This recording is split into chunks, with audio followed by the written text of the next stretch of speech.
So with the wide range of champions in the League of Legends world, I thought it would be fun to take a look and pick 10 random champions that would be fun to implement into teamfight tactics. I started writing this list before the Hextech champions hit the PBE, so I had to do some minor reworking, but that led to some new ideas. This list is in no particular order and is all based on my opinion. We'll take a look at what I think their origin, class, cost, and spells would be.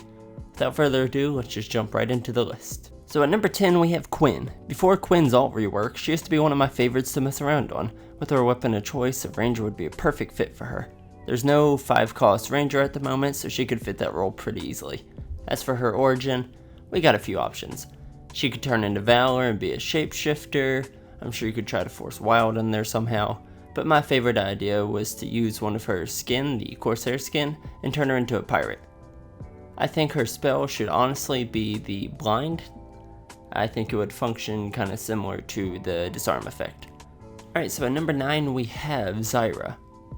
You could make her a wild sorcerer, and her spell would be putting down 1 to 2 to 3 plants, and she could be another 5 cost to fit that role. But my personal idea for her was to use her Dragon Sorcerer Zyra skin and turn her into a Dragon Sorcerer.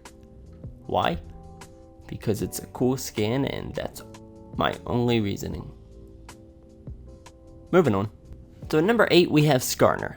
Skarner is easily one of my all-time favorite champions in the league, and I would love to see him and some of the Shurima boys in teamfight tactics.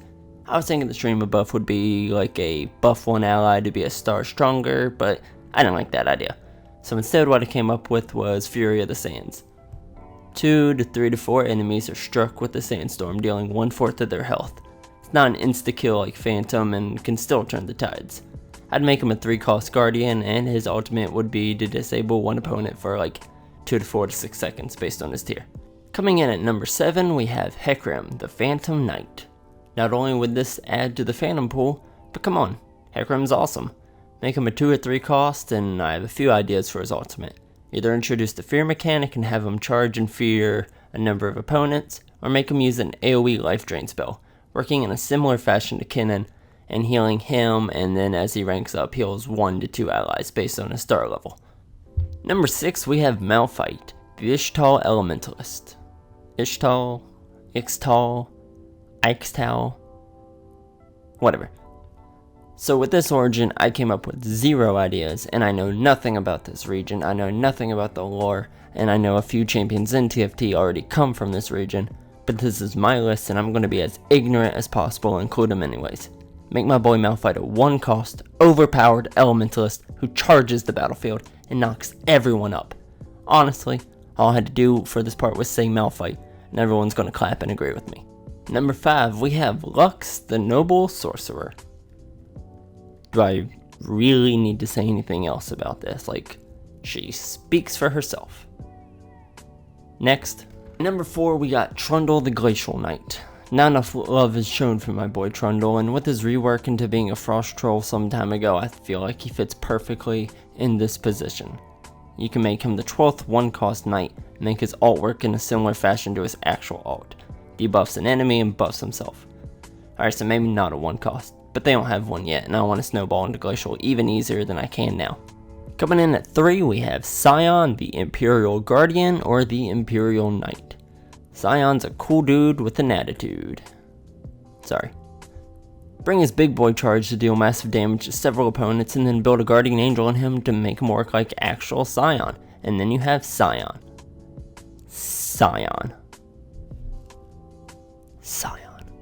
Okay, so with these last 2 I'm gonna stop messing around and get a little bit more serious. Coming in at number 2 we have Renekton. I wanted to make him number 1 because I'm biased and he's my all-time favorite League of Legends champion, but I want to save that spot for someone else. Renekton would fit this Shurima origin and be the Knight's, maybe Blade Master, but Knight makes more sense to me. Casting his ult would make him ult and gain health and deal damage to those around him, similar to how his actual ult works.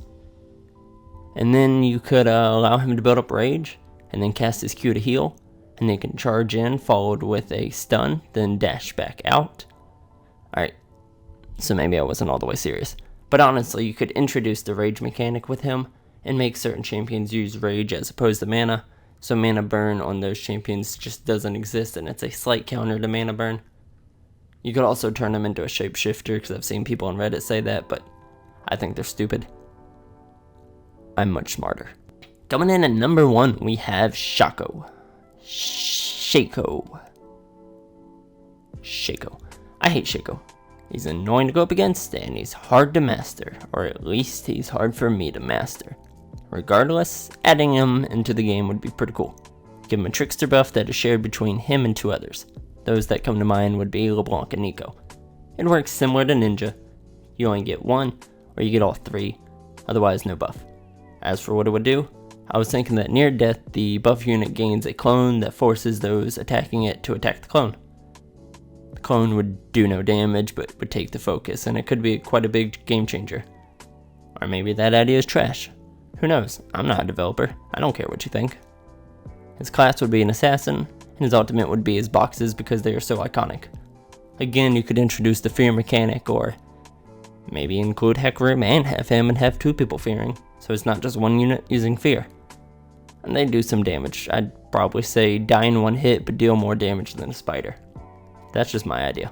So those are 10 champions and how I think they could fit into the TFT world. Honorable mention goes to Kaisa, because I forgot to put her in the list and I'm just now realizing that. So Zyra, you're off the list. Kaisa's number 9. Kaisa wins. If you hated every second of this, let me know. Thanks for staying this far to watch, even if you're one of those people that hated it. I enjoy your viewership. Let me know who you would add and what other ideas you have floating around in your head. That said, hope you enjoyed, and I'll see you out there on the board.